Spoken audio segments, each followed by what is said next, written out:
Hey there, everybody. Welcome back to a brand new episode of Oh, What a Marvel, the Marvel podcast right here on Merc with a Movie Blog. I am Josh The Merc Raynor, and I'm here to talk about What If Season 1, Episode 2, What If T'Challa Became a Star-Lord? That's right. This is an episode that a lot of people have been waiting for. It's the last appearance of Chadwick Boseman as the character of T'Challa. And so, it's been real highly anticipated, including by me. So I'm real excited to talk about it. I loved watching it. I'll say this up front. I had some issues with this episode, which I'll dive into as we go through. But I also loved quite a bit about it. So when this episode was first announced, I didn't really know exactly where they were going to go with it. Obviously with this whole What If series, that's kind of the whole thing. You don't really know what they're going to do. But then last week we saw the Captain Carter episode. And that episode kind of followed the story beats of Captain America, the First Avenger. It really did, just putting Peggy in Steve's place. Really. If you watch it, it really just follows all those same beats, just truncated. So after watching that episode, I was really worried that when we got to this one, it would just essentially be a rehash of Guardians, like he would meet up with them and all this other, and everything would happen that way. Luckily, that is not what we got here. We got something completely different, a whole new timeline branch going on here. It starts off with that opening from Guardians, after the whole singing or whole dancing portion of it, which I'll be honest, man, I was kind of bummed that we didn't get any of that great music. I understand why. That was a Peter Quill thing. It comes from, his mixtape and all this stuff. But I missed that in this. I really did. I missed being in that world and not having that great music. So like I said, we started off the episode with Star-Lord attempting to steal the orb. Then we get Korath coming in to stop him, just like what happens in the first Guardians movie. And then we get the big reveal that Star-Lord is in fact T'Challa. But I don't understand why they kept it a secret in the opening part of this episode. Because in Guardians, before he even gets to the point that they start this episode in, Star-Lord has already taken his mask off. So you see that it's, Chris Pratt and everything, and he's doing his dancing and all this other stuff. So, but the issue that I have is this episode is literally titled T'Challa became, what if T'Challa became a Star-Lord? So we already know T'Challa is Star-Lord.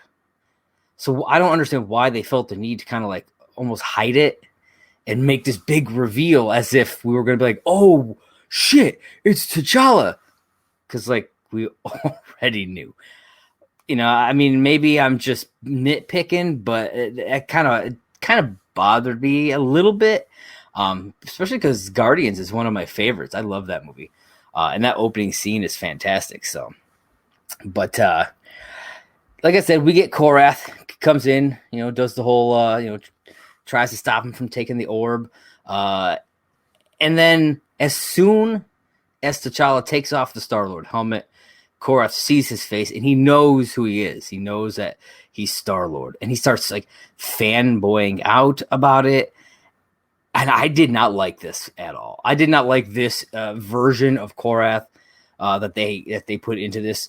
They turned Korath the pursuer into Korath the bitch. Really, I didn't like what they did to his character. They had him just fawning over Star-Lord. He even gets down on his knees for it. I don't know, man. I was not a fan of that. In the movies, Korath is this menacing figure, He works for Ronan. And in this, he whines about Ronan. He's like, oh, my boss, Ronan. I'm just like, really, dude? That's what I don't know. I'd love to hear your guys' thoughts. Hop on Twitter at MovieBlogMerc. Let me know what your thoughts were on this whole thing. But I was not a fan personally of that part. Now, I do love that we got to hear Chadwick Boseman again. You know, like I said at the beginning, you know, this was his final take as this character. And getting to hear him, you know, with the accent and everything, and just with that kind of bravado of T'Challa, it was fantastic. You know, everything that I did not like about it just kind of it's softened. I'll say it's softened just by being able to hear his voice.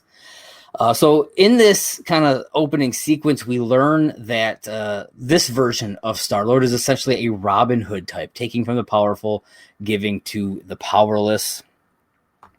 After, like I said, after Korath, you know, he's whining about Ronan and all this stuff. He even hints at, you know, that he might switch sides just because of how much he apparently admires Star-Lord, and he does wind up doing that. We see that a little later on. One thing that again, there's a lot of small things that kind of bothered me in this episode, and most of it again are kind of nitpicky. But you know, I want to be honest with you guys. I want to give you my true take. I don't just want to sugarcoat everything and tell you, oh, it's a 10 out of 10. Because, I mean, it's not. And that, you know, I absolutely loved what Chadwick did here. But it's a lot of the other stuff throughout the episode that I had some issues with. Though there was an issue that I had with the character of T'Challa. And that is that at this point, you know, we do eventually learn, you know, obviously that he was taken as a child, just like Peter was. Yet he seems to be able to move and fight like he is already Black Panther.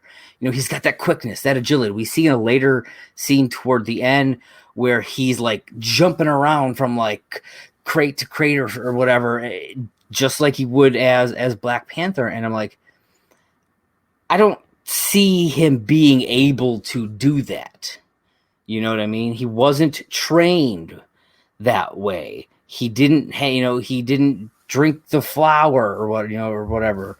And whatever it was. He just, I don't know. I felt like they were just trying to be like, look, it's Black Panther. And I'm like, but he's not actually Black Panther. You know, he's T'Challa. He's Star-Lord. And I feel like they should have kind of pulled back a little bit when it came to that. I mean, that's my personal opinion. I'm sure I'll have people who are disagreeing with me, but that's the internet. So T'Challa manages to take down Korath and his soldiers and escape with the orb, but he decides to take Korath with him and recruit him to the Ravagers. Obviously, he wants to kind of be on the side of Star-Lord, so it seems like it's an easy recruit.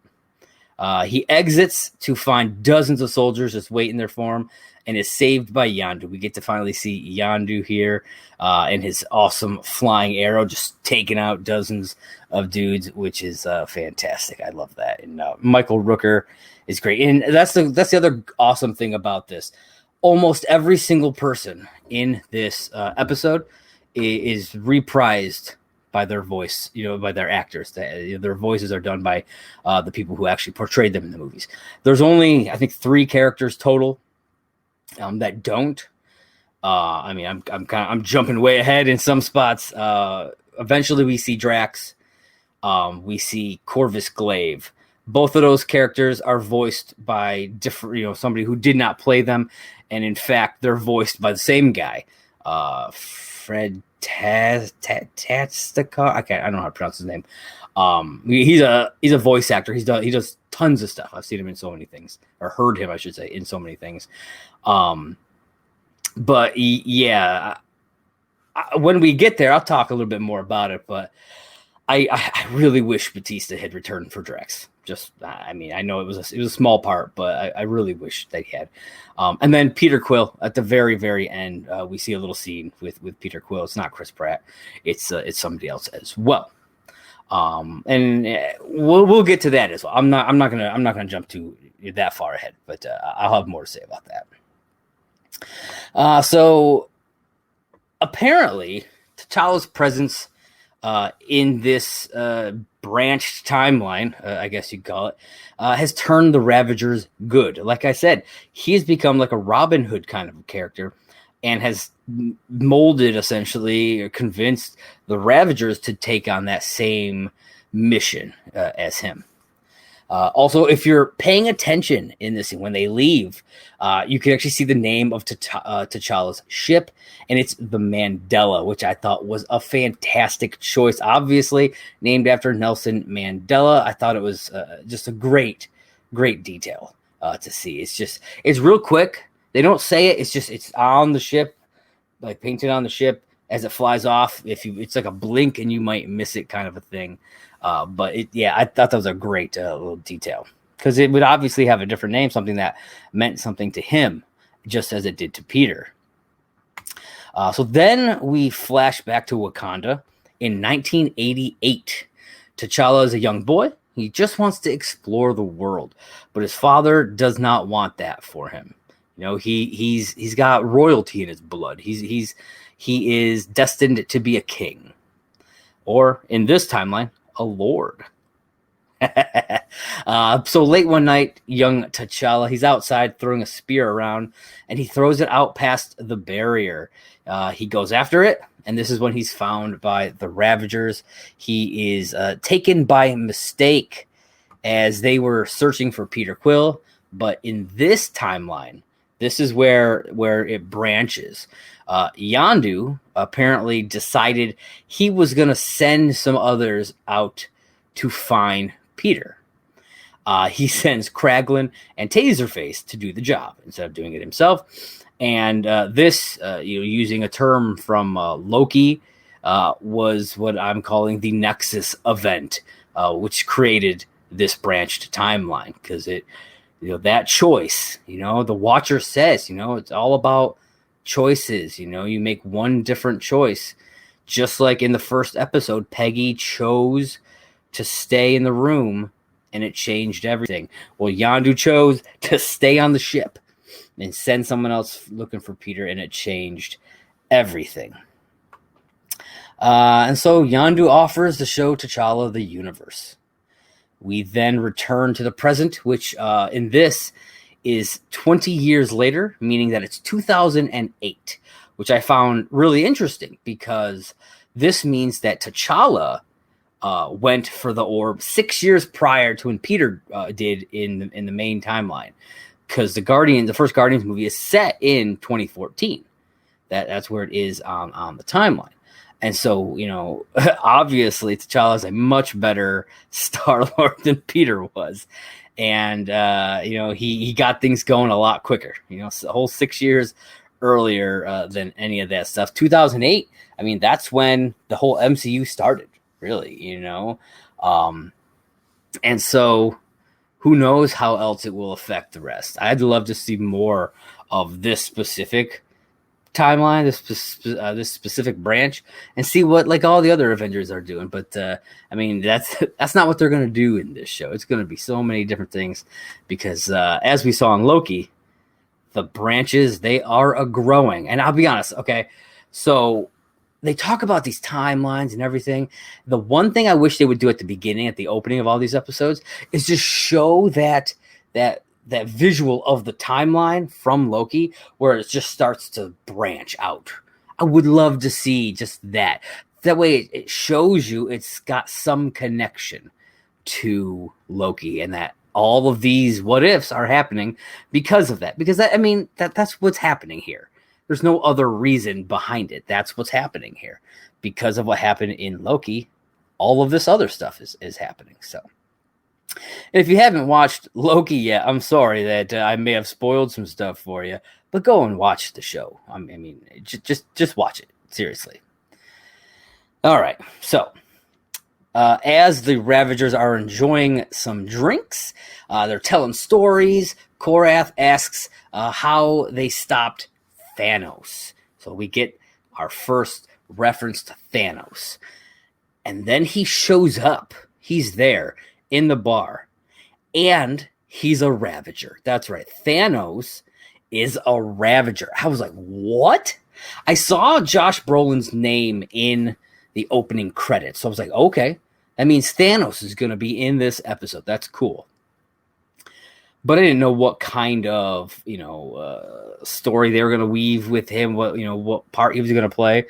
But they made him a Ravager. I was like, okay, I guess that's interesting. Apparently T'Challa kind of like convinced Thanos that there was a better way to reallocate the universe's resources instead of snapping half of everything. Which is funny because they joke about that throughout. It's like a running gag throughout the whole thing where the Thanos still thinks it's like a solid idea. He's like, yeah, man, that was still a good idea. And everybody's like, it sounds a lot like genocide, and I think it's said like 3 or 4 times throughout the whole episode, which is, it's a fun little running gag when it comes to him.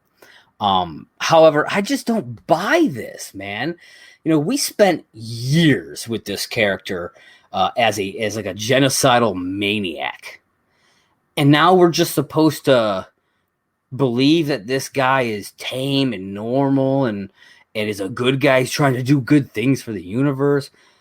Why am I supposed to buy into that? Why am I supposed to just be okay with rooting for this dude? Like, I don't know. It was a hard sell for me. It was weird to watch some of his scenes just because it's like, this is like the exact opposite of the character that we've been watching for years in the MCU. So then we get a brief cameo from Drax as a bartender. And again, like I said, unfortunately, not voiced by Dave Bautista. And you can tell that was the thing. I was saying I really wish that Bautista had actually voiced Drax in this. I understand it's a very small scene, and so it probably wasn't worth it to pay all that money just to have him be there for like 2 minutes. But I just it kind of, because like you can tell he just doesn't have that same gravitas that Bautista brings to that character. But I mean, it's a funny little scene. He wants to take some selfies with T'Challa. It's pretty funny. We actually learned that T'Challa saved Drax's homeworld from destruction, and that Drax's family, his wife and child, are alive. Something that was not the case in Guardians because Thanos had destroyed it, had killed his family. And so they're alive and well. He's just living his life. He's a bartender, and he wants to take a selfie with Star-Lord to send to his family. I thought it was kind of funny. I do feel like there were certain spots like that a little bit where it was a little too heavy-handed in the humor and the like, hey, look at who it is. It's Drax. He's from Guardians, guys. You know what I mean? But that's to be expected. They do a lot of that kind of stuff in the MCU in general. And, when you're doing these kinds of stories, you still want to be able to give the fans a little something. I just feel like sometimes they overdo it. So then enters Nebula. And this is not a Nebula like we've seen in the movies before. She has very few modifications. I think it's just her eye, her one eye. I think that's all that she's got, because Thanos turned good, and so he was no longer torturing his adopted daughter. And so, like I said, very few modifications, long blonde hair, and something I absolutely loved. She calls T'Challa Cha-Cha. It's great.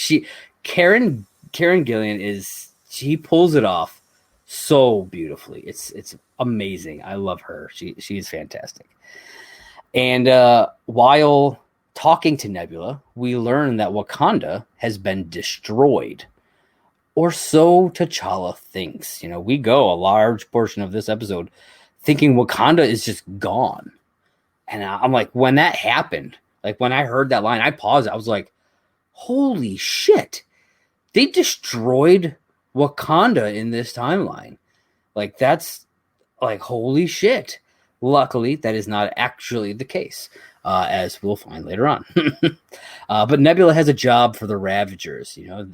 She wants them to steal something called the Embers of Genesis. It's a nutrient-rich cosmic dust from an ancient supernova with the power to terraform entire ecosystems. You can take, I think she says, just an ounce will bring back to life a dying planet.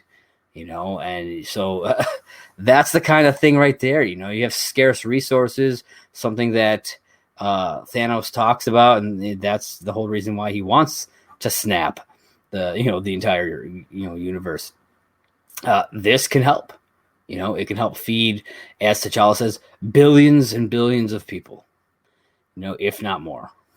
So, not trillions or whatever's above quadrillions. I don't know. So the question here is, though, who are they stealing it from? Because you want to know that. You want to know who you are going up against before you do. And that would be the Collector. Now, you may be saying, the Collector? What? Come on. He's a pushover. Not in this timeline. He has now become the most ruthless kingpin in the intergalactic underworld. He essentially took over for Thanos after Thanos went straight. And this fucker is jacked. Dude, he's fucking huge, man. It's ridiculous. Yondu really does not want to take this job. He's afraid of the Collector. It seems everybody is. And there's good reason. We find out later some stuff that will drastically change the events that will take place on this, in this world. And here's the thing, okay?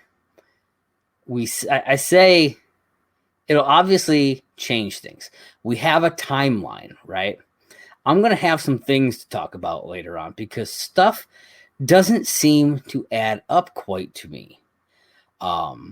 There may be a reason, but as of right now, some stuff doesn't seem to add up, as we'll get into later. I know I'm being kind of cryptic here, but I'll dive into it a little bit later. Again, Yondu thinks this is a suicide mission. T'Challa convinces him to take the job because it will help billions, he says. Obviously. It'll help all these people if you can help to terraform these dying planets. So they have to travel to nowhere. If you guys have seen Guardians movies, you know exactly what I'm talking about. As this is now the Collector's base. He also has the Black Order working for him. That's right. I love how they just kind of go over the plan for this because it's a heist. They're stealing something from the Collector, and they go over this plan exactly the way they would do it in a heist movie, where they're like talking about the things that they're gonna do while they're showing us on screen them doing it and all that stuff. I love that. It's like the Ocean's movies and stuff like that. Though I love that kind of stuff. I love a good heist movie, and so this scene really just made me smile. I really enjoyed it a lot. Then, like I said, we get to see the Collector, and he is huge, man. Ripped, jacked, giant. Not the scrawny little dude that we saw long ago in the movies. And while Nebula and Yondu are keeping the Collector busy, T'Challa heads into the collection vault. We see some familiar faces there. We got Cosmo the Space Dog, the dark elf that we saw in the original collection room, and my favorite, Howard the Duck. That's right, Howard the Duck is here, and T'Challa breaks him out so that he can help him find the Embers of Genesis. Now, can we please get a Howard the Duck animated series? It's like, please. I know that there was supposed to be one for Hulu. I remember it was announced a long time ago when they first announced MODOK. And there was a couple other shows. I know they're still doing one Like they did MODOK earlier this year, and MODOK was fucking amazing. If you haven't seen it, go watch it and then listen to or watch the Oh What a Marvel episode that we did here we did a one episode full season. It's pretty long, but it's a full season kind of go over a recap, whatever you want to say, for that whole show. It's 10 episodes on Hulu. I think they're like a half hour each. It's fantastic. I highly, highly recommend it. But Howard the Duck was supposed to be one of those Marvel Hulu shows. And if I'm not mistaken, it was the showrunner was Kevin Smith. He was doing it. Kevin Smith now doing Masters of the Universe. And so, obviously he's not doing that. I remember them saying that it got canceled, that the Howard the Duck one got canceled, got scrapped, whatever.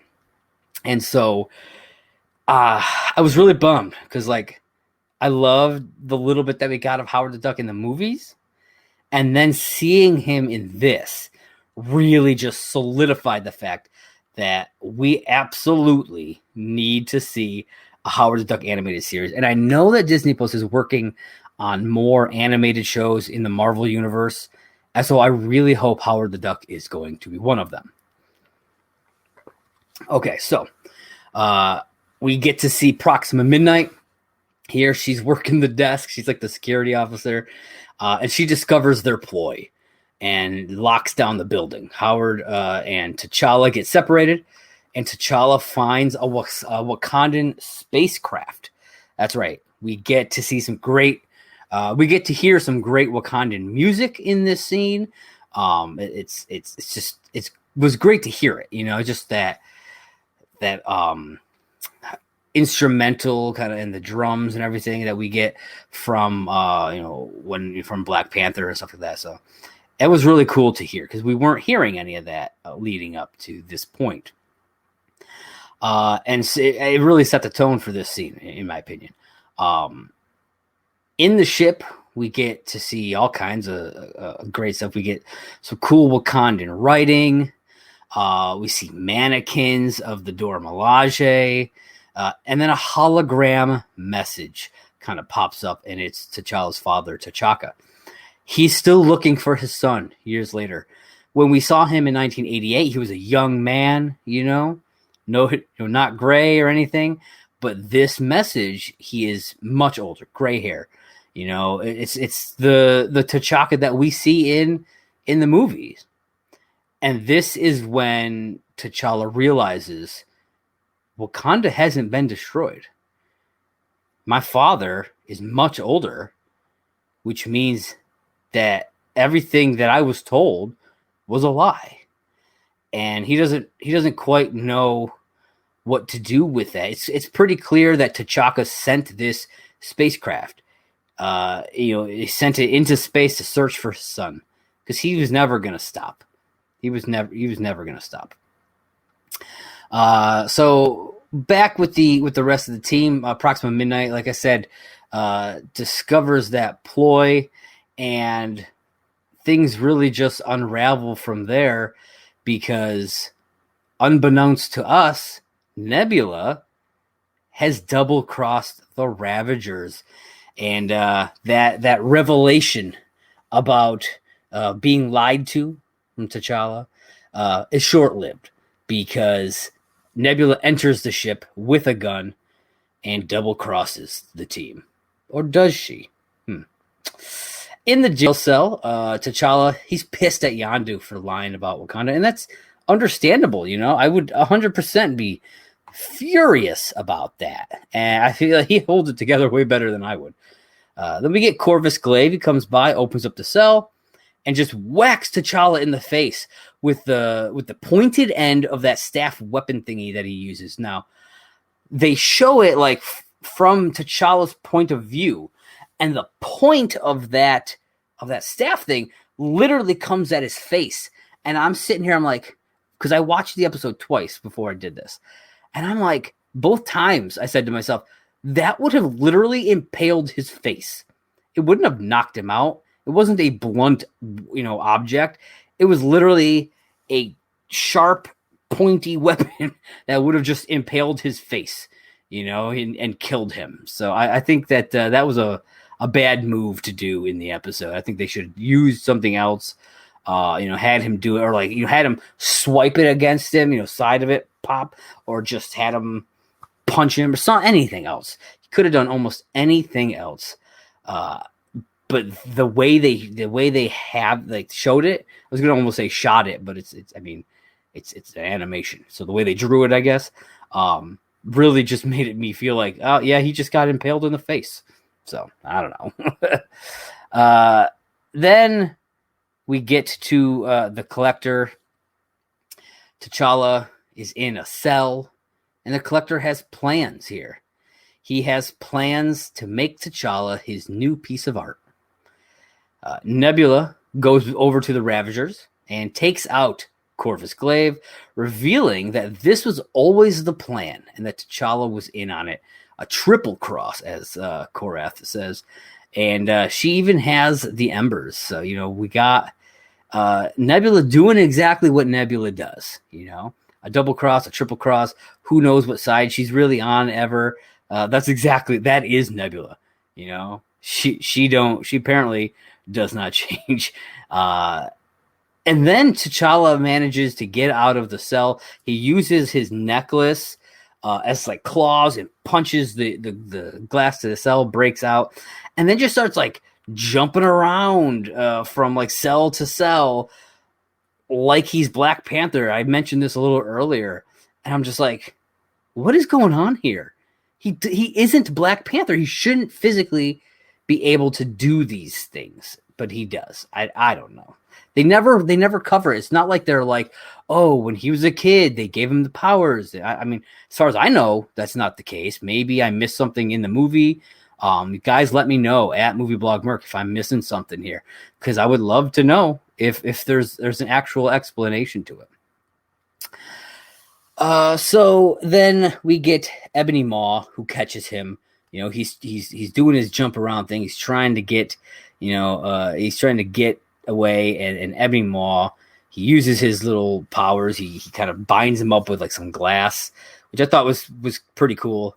But he's got him, but not for long, because Karina takes down Ebony Maw because she is tired of being someone's prisoner. T'Challa inspired her. He gave a little speech earlier about how this world is not kind to men who keep others in cells, or something along those lines. I'm probably butchering the line, but and she heard that and was inspired by it, and it inspired her to help out T'Challa and kind of free him.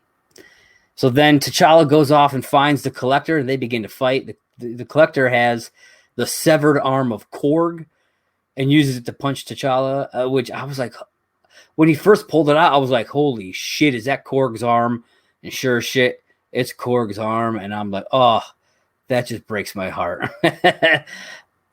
He then opens up a large crate of weapons. And inside is Captain America's shield and Thor's hammer. Now, this is what I was talking about. Thor's hammer is whatever. That could, he could have gotten that at any point, in the deviation of, in the last 20 years. However, if this is supposed to be 2008, I'm pretty sure the MCU starts in 2008. That's the whole thing. Tony, Iron Man is 2008. And Iron Man shows up at the end of Captain America. No, I don't think he does. No, I'm thinking of the Hulk. But it comes after. I'm pretty sure when Steve wakes up, it's after 2008. So where did he get the shield? Did he randomly steal it from Howard Stark? I don't know, because it's the circular shield. I'm curious. I feel like maybe they should have used a different shield of his, because I'm pretty sure he had a shield on him when he was frozen. So maybe he had found that shield at some point. But Yeah, it seemed out of place. It's what it seemed like. It felt like was them just being like, "Oh, look, it's Cap's shield and Thor's hammer. Ha ha! Look at that Easter egg." But in this, what that means, what it seems to mean is that there is no Captain America now. There is no Thor, which means there's probably no Avengers. I mean, there could be, because Nick Fury was still building it, and he starts with Tony, so it could be, but it's going to be a very different team, probably. And I kind of really want to see it. I want to see what it looks like. But those aren't the only things that he has in that crate. He pulls out another item, and it's Hela's helmet. And I was like, oh, shit. He's got Hela's helmet. That means that he probably took out Hela. That's impressive. You know, that's I mean, the collector has earned his the fear that everybody seems to have for him. So as all of this is going on, the Ravagers, they are facing off against the remaining members of the Black Order. We've got Proxima Midnight, we've got Cull Obsidian, plus a whole bunch of soldiers that are along with them. Thanos tells them to go, and he stays back to fight. You know, he's making he's making the noble sacrifice here, and it's so weird because it's Thanos, and I'm like, I don't know how to feel about this. You know, he gets pummeled by Cull Obsidian, and I'm just like, am I supposed to feel bad for this guy? Because I don't feel bad in any sense of the word for Thanos at this point. I just don't. I'm sorry, I just don't. But you know, Nebula, being his daughter, you know, still, you know, somewhere deep down, loves her father. Hadn't been put through as much torture as the Nebula that we know. Obviously, there was some, but he had become a changed man. So to her, there was still something there that she could grab onto. And she runs in. She, you know, stops Proxima Midnight, unleash it, and then what she does, which I thought was pretty badass, she pulls out the embers, opens it, and just lets like 5 little flakes, little dust flakes or whatever of it float into Cull Obsidian's mouth. And as soon as he swallows, he just erupts in a giant like beanstalk vine kind of thing, and it just starts completely taking over the planet or the base, because they're in nowhere. So it just completely starts taking over, which is insane and awesome, and I absolutely loved it. And it just like decimated Cull Obsidian. It just exploded him from the inside out, which is pretty badass. Then they run to the ship, jump in, and take off. So then back with T'Challa, he's pinned to the cell wall. Yondu comes in, shatters Hela's helmet with the arrow. But I was like, okay, that's cool. But to quote Thanos in Infinity War, should have gone for the head. Like literally, he didn't see the arrow coming, and it came directly at his face. Helmet's here. If he had gone just a little lower, right through his face, dunzo. You know, it would have just impaled through him. Boom. Dude would be dead. And Thanos, he had a point. He should have gone for the head. So when Yondu tries to send the arrow back, Collector just catches it and snaps it. And that's why I said, man, you got to make that first shot count. Got to make it count. So as the Collector is beating on Yondu, T'Challa frees himself, and they just both go after him. They manage to outsmart the Collector and trap him in a cell. And after they leave, Karina frees all of the Collector's prisoners and lets them take their revenge. They take the Wakandan ship and escape from nowhere, taking Cosmo, the space dog, with them, which I think is really cool. I like that a lot. T'Challa decides he wants to return home to Wakanda, and he's going to bring his new family there to meet the rest.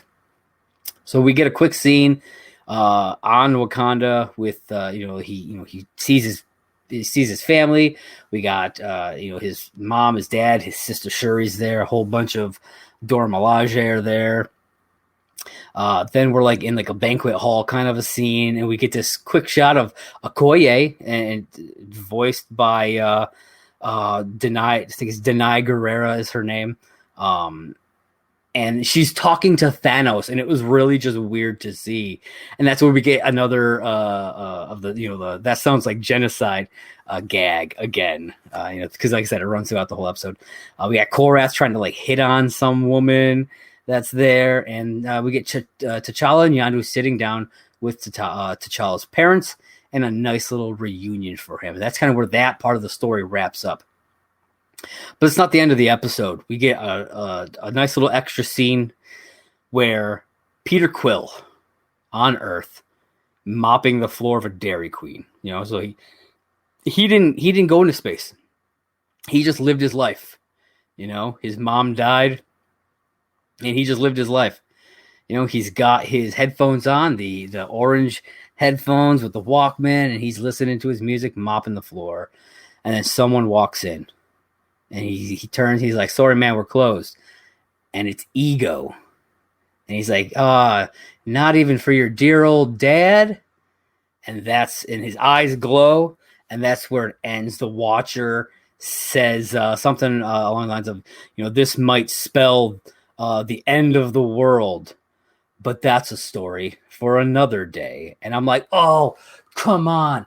If I don't get that story in season 2, I'm going to be very angry, because they already they confirmed a season 2 a while before the show even started, and they had said that season 2 episodes, some of them will tie into season 1 episodes, and so this better. I mean, I want to see what happens next in the Captain Carter episode. What happens now that she's in the present day, and I want to see what happens with Peter Quill and Ego, because Peter is just living this shitty life now. He has no reason to not side with Ego and fucking destroy the fucking world. Like, really. So it's gonna be wild, and I'm here for it, man. I am here for it. Then the episode ends with a beautiful little dedication to the late Chadwick Boseman. Rest in peace, man. He went too young. But that's the episode, folks. This was a good one. Like I said, there were some issues that I had with it. Compared to the previous episode, I think that it had more going on. Definitely had a bit more that I was interested in. Mainly because that first episode, like I said, was essentially just the same beats as the Captain America: The First Avenger. But just with Peggy, which was cool to see, but I was hoping for something different. And that's what I got with this. I got something different than Guardians. I do kind of wish that we got to, because we got the little cameo of Drax. I was hoping that maybe we'd get a little popping of Rocket or Gamora. I'm assuming, though, that Gamora was never in this world, never Thanos' second daughter. I'm assuming that, because they don't specifically say it, but there's no mention of her or anything like that. So my thought is that he went good before the events that would have taken half of her planet, and then obviously taken her as well. So she just living her life, doing her thing. A normal person, a normal person, not this assassin that we got to see, a completely different character. So I thought that was interesting. We didn't get to see like Groot. That would have been really cool. But I get it. And who knows where those characters were 6 years ago compared to where we saw them. We saw them in 2014. I don't know what Rocket and Groot were doing 6 years prior to that. Who knows? But yeah, so there it is, folks. That is season 1, episode 2 of Marvel Studios' What If? What if T'Challa became a Star-Lord? That's right. So thank you for joining me today. I am Josh the Merc Raynor. Be sure to check out Merc with a Movie Blog, as you can see right down there at Movie Blog Merc on Twitter and Instagram, Merc with Movie Blog on Facebook and YouTube. If you're watching this on YouTube, make sure to hit that like button if you like what you're watching, and smash that subscribe button. We want to get those subscribers out, and hit the little bell. It'll notify you anytime something else pops up. And if you're into other types of TV, we have a How I Met Your Mother podcast on this channel right here on the YouTube channel. If you're an audio listener, the podcast is called Last Call at McLaren's, and it has its own podcast feed, so be sure to check that out. But the video is right here on Merc with the movie blog, Last Call at McLaren's. I do trailer reactions. I'm going to start doing actual movie reviews and more content, things like top 10 lists and stuff like that as well. We have a new podcast, audio only, coming soon called Prime Picks. It's hosted by one of my friends, Mike. He's going to bring on guests for people that are on this channel a lot. Sean, Dean, myself, Sarah, a lot of other Jay Wade, a lot of other people that you've seen on Oh What a Marvel. And they're going to be what they are going to be doing every week is picking one movie from Amazon Prime, from Prime Video, and watching that and reviewing it and talking about that. So keep an eye out for that. It's going to be launching pretty soon. So yeah, again, this has been Oh What a Marvel for the new series What If, and I hope that you guys come back next time. See you next week for episode 3.